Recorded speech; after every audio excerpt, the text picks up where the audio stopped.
try to think to the minute when that became a passion to me. What caused me to go into dentistry? My father in Iran had two practices. One was uptown, where the more affluent clientele would go. And he had another practice downtown, where not so affluent patients would go. He would get paid very well with his uptown practice, but the downtown practice is where gave him joy. And I really didn't ever understand that until one day I went to work with him. I used to go to work with him a lot, and I used to love sitting there and watching him. Those days, there were no CDAs, there were no hygienists, there were no receptionists. All there was one big curly guy with big shoulders, and his name was Hussein. Now, Hussein's main function was to push patients out of the door at 6 p.m. because my father had to get home sometime, and the people would keep on coming. Can you imagine dentistry? You didn't have to advertise, there was no marketing, there was none of that. There was Hussein making sure people were pushed out. And I was sitting there watching my father function when a little boy walked in. And he had a toothache, and obviously he was in a lot of pain. But he was more scared of my father and the injection than he was of his toothache. So he kept asking my dad, "It's not gonna hurt, is it?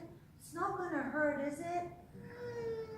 My dad calmed him down, gave him anesthetic, and got his pliers out and got ready to work.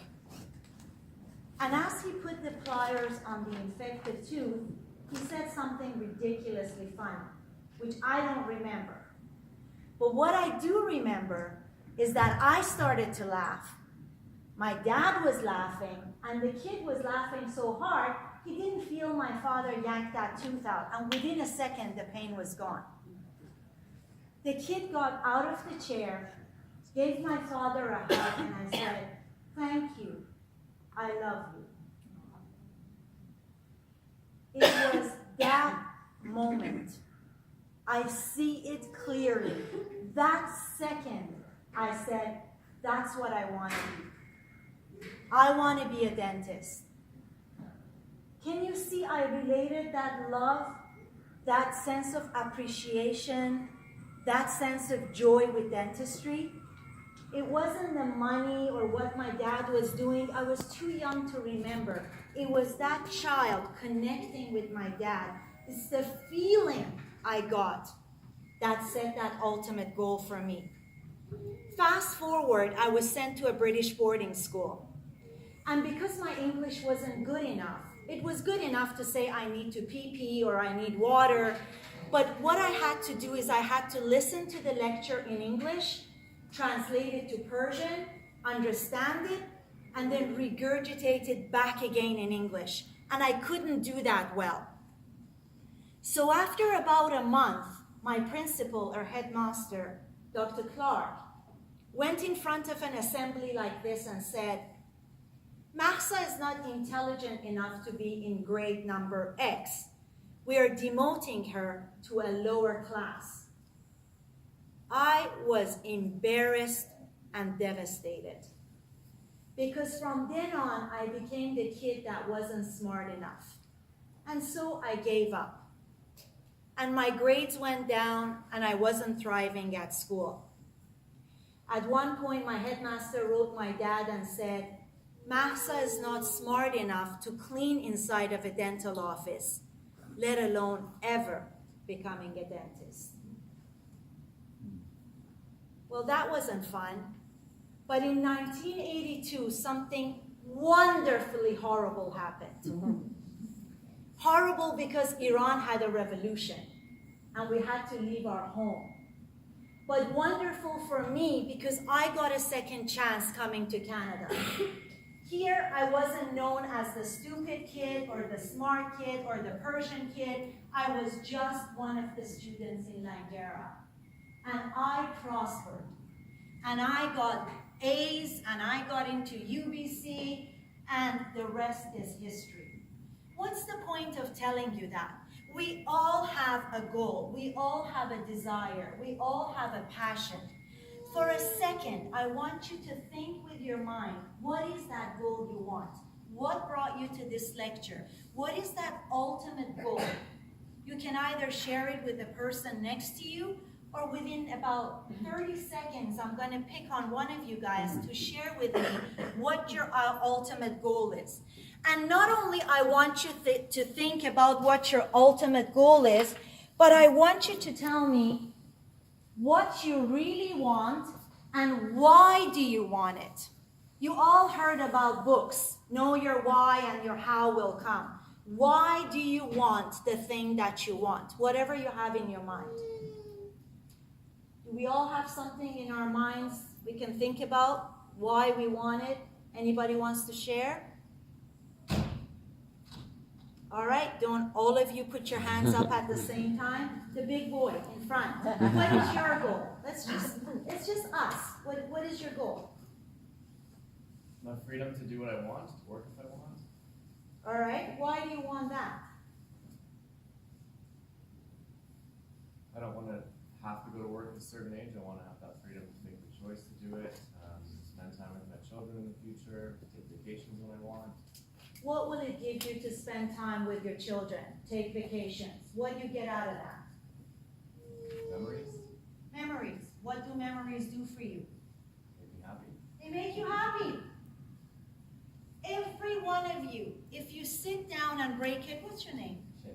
If you break it down like Shane just did, whether you want X, Y, or Z, it's because it makes you feel a certain way.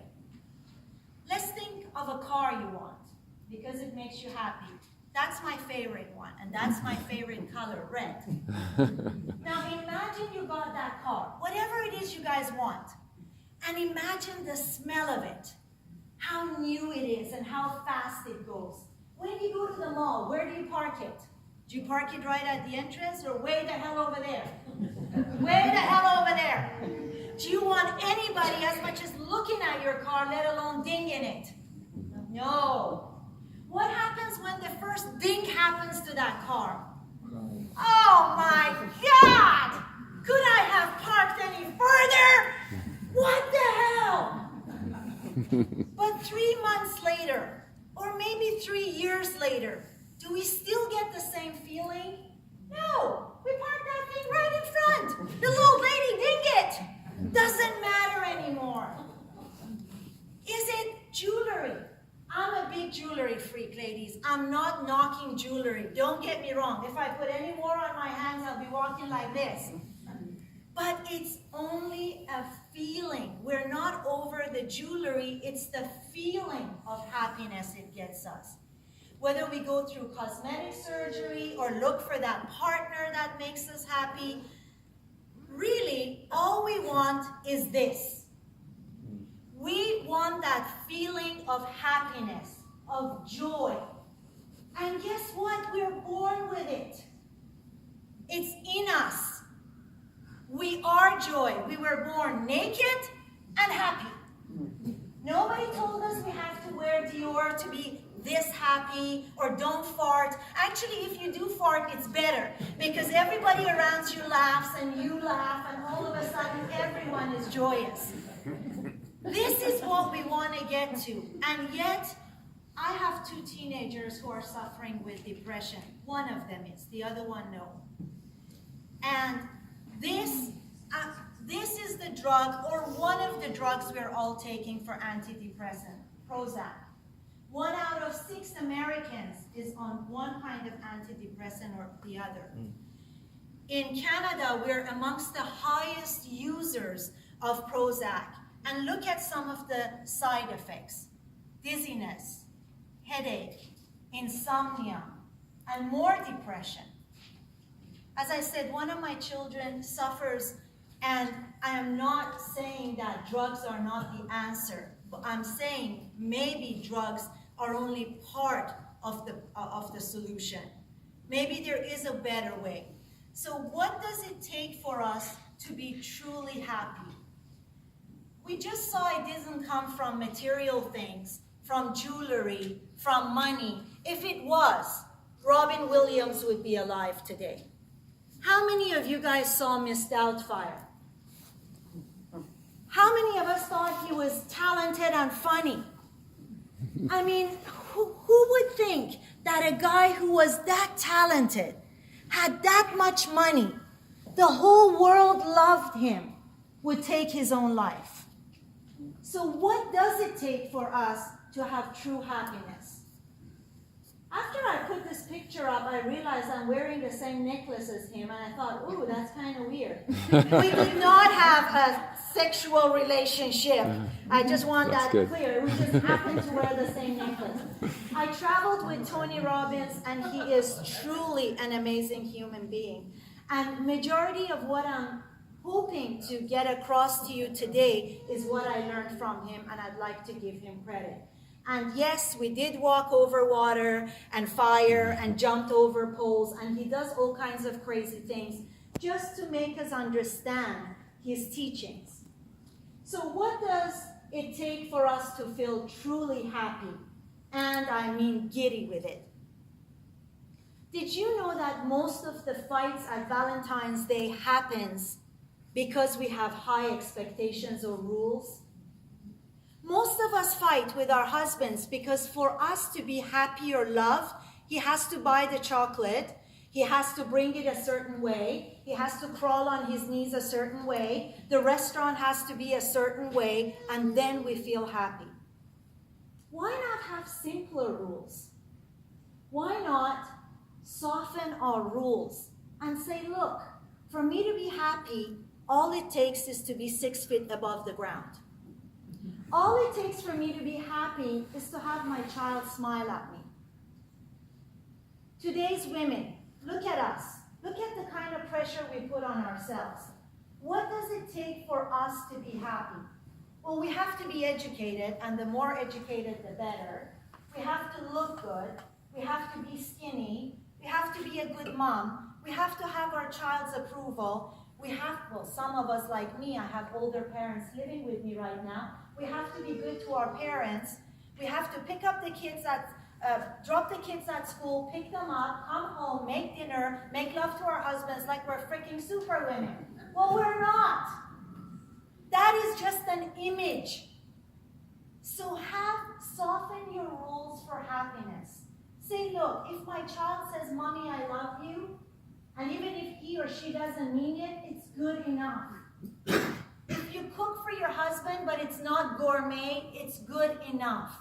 So that's what I mean by softening our rules.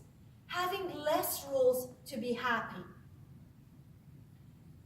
They did a study in Harvard, and they found if people just wake up and laugh more, actually if they stood in front of a mirror and laughed for no reason at all, like your brain cannot tell the difference between whether you're happy, you're really happy, or you're faking happy. So after a while, depression went down and they were off their meds. A lot of them could decrease their meds by simply, I know, you're not believing me, right? This is too simple to be true. But if you wake up every morning for 10 minutes and laugh yourself silly, it might just work. I'm trying to see if I can get this 2-minute video to show you something. Let's look together. Does it have sound? It should. 1 second, actually.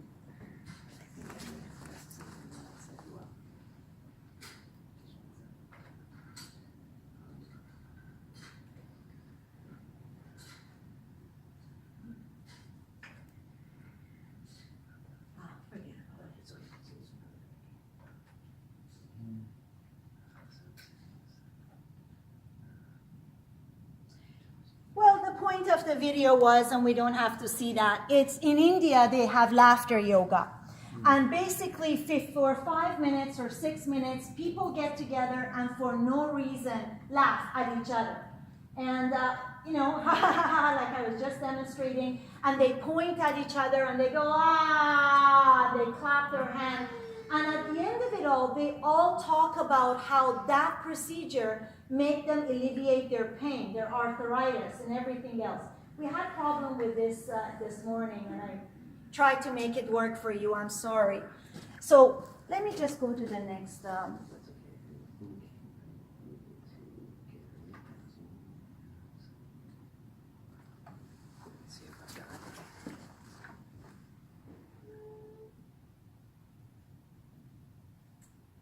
No. All right. So that was rule number 1. Let's go to rule number 2. Change your focus, change your life. What do I mean by that? Have you guys ever saw the exact same incident, and 2 people came up with 2 different conclusions? I'll give you an example. Let's say you see your best friend and they ask you, how did they look in your new outfit? And you go, it actually makes you a little fat. And then, because you were honest and you're a good friend. And then the next day you called her and she didn't return your call for a whole week. What's the first thing that comes into your mind? What do you think? What's the first thing that comes to your mind? The first thing as soon as you said that was I've offended her. Exactly. Who else would think something different? You called your buddy. What would you think? So I say it again. So you say something truthful to your buddy that you think offended him, and he doesn't return your call for a week. What do you think? Yeah, same thing. Oh, I must have offended. Does anybody say, well, maybe they didn't have time to call me? Good for you. Good for you, because that wouldn't be me. It's not all about me. Exactly. It's not all about, exactly. The same 2 incidents. You say something to your friend, all honestly, you think you offended, but maybe you didn't. Maybe she just didn't have the time to call you. So change your focus, change your life. Who here has taken landmark courses? Anybody? Landmark, I love it. At Landmark, if you haven't had the chance, take their courses, very economical in Vancouver. They talk about people looking and having their own stories about what happened. And the instructors are so talented. They can make 2 perfect circles like this with their hand, like that. It's amazing to watch, right? So they talk about what happened and the story of what happened. So for example, I have a charity I run, and the money goes to children and cancer patients and so on and so forth. We just had a fundraiser event February 10th. And at that event, my coordinator, who spent hours of her time putting this whole thing together for free, was there. So I wanted to honor her. At some point during the program, I called and I said, Hasti, can you come to the front? And I said to her, thank you, this was amazing. And it was snowing, it was February 10th. Do you guys remember it? The one freaking day out of the whole year, the snow started to come and it just wouldn't stop. We're waiting for 400 doctors to show up, and I was on my freaking knees, asking from Moses to Jesus, worked my way to Muhammad, and then I went to every other religion like Buddhism and Judaism, and I just, please God, let this night finish.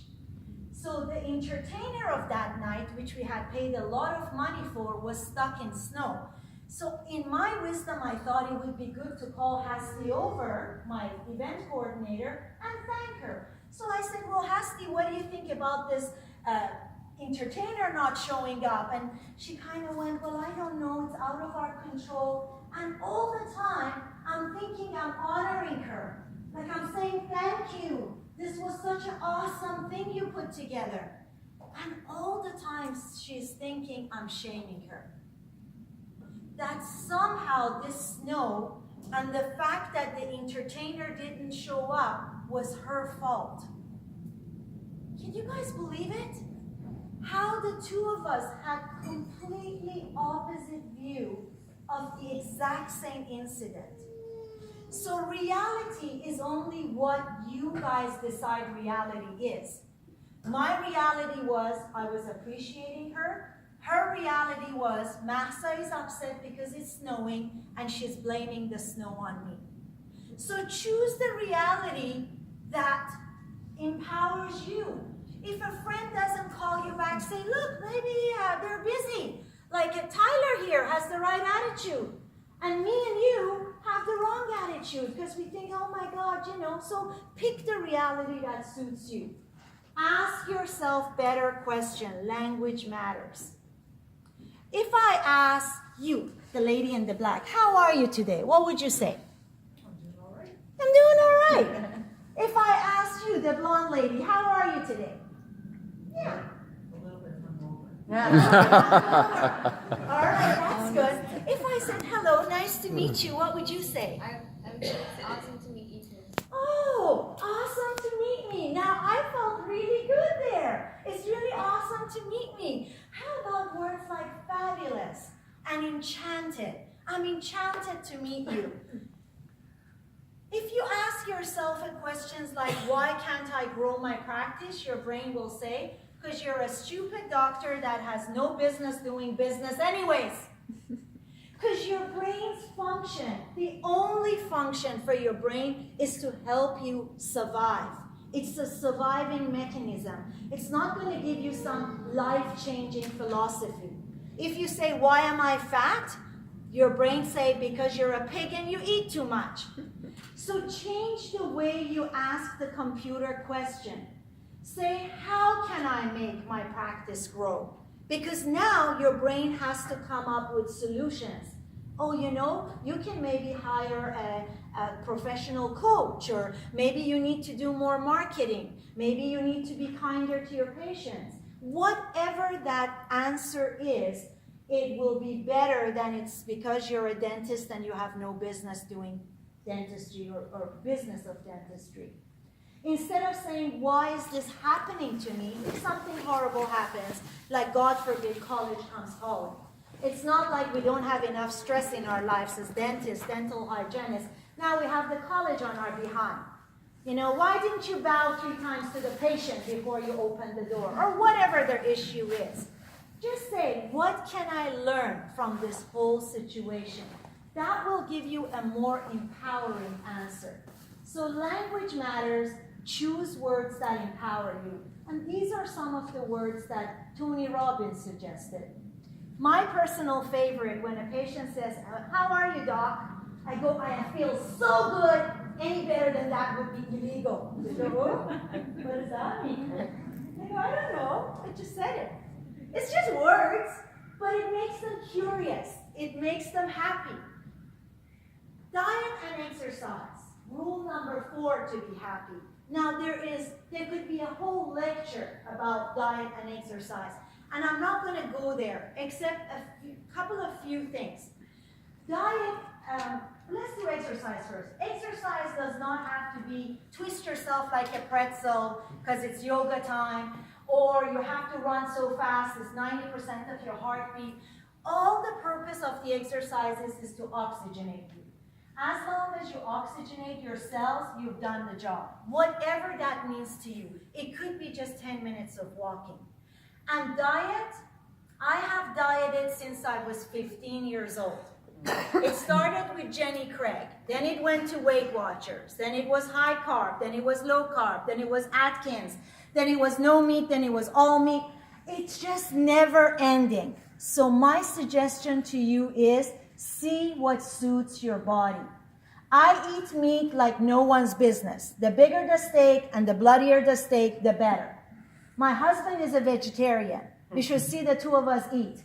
He's 6'3", I'm 5'3". When the waiter comes, he puts the steaks in front of my husband. I go, that's for me. The little carrots and the salad, that goes over there. Because for me, that feels good.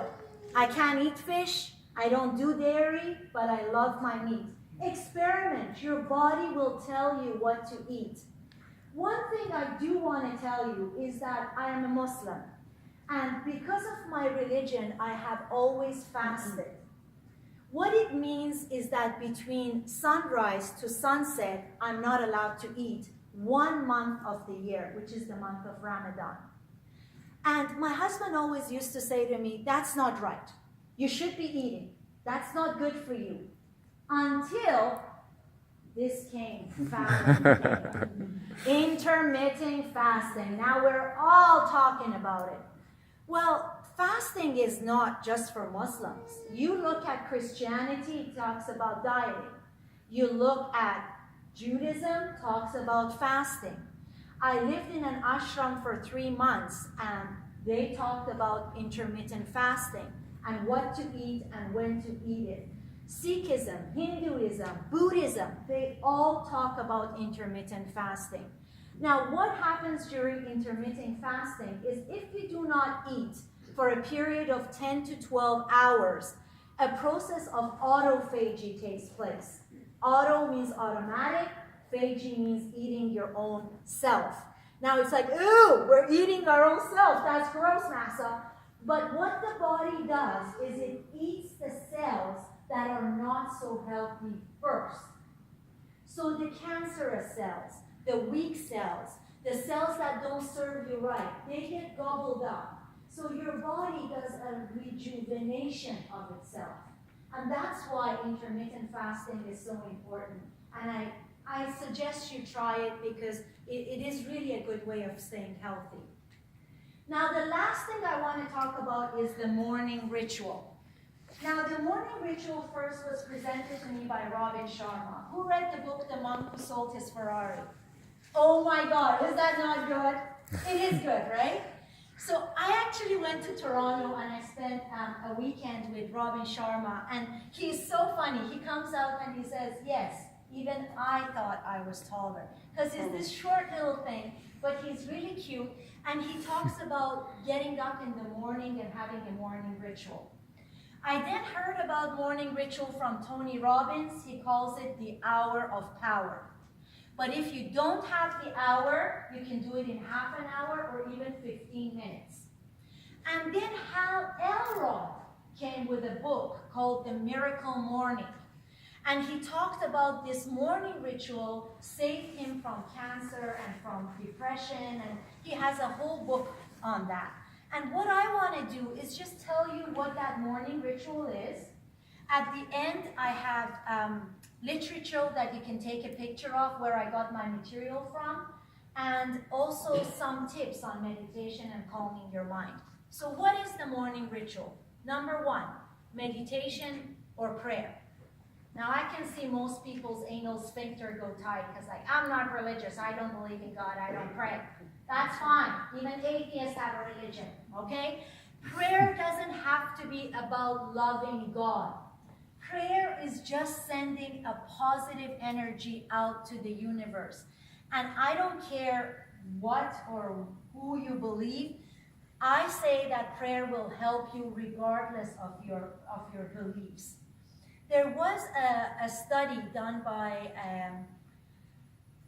Japanese Dr. Mutu, I believe, that he said if you pray or have positive thoughts towards water, the water will rearrange its crystals.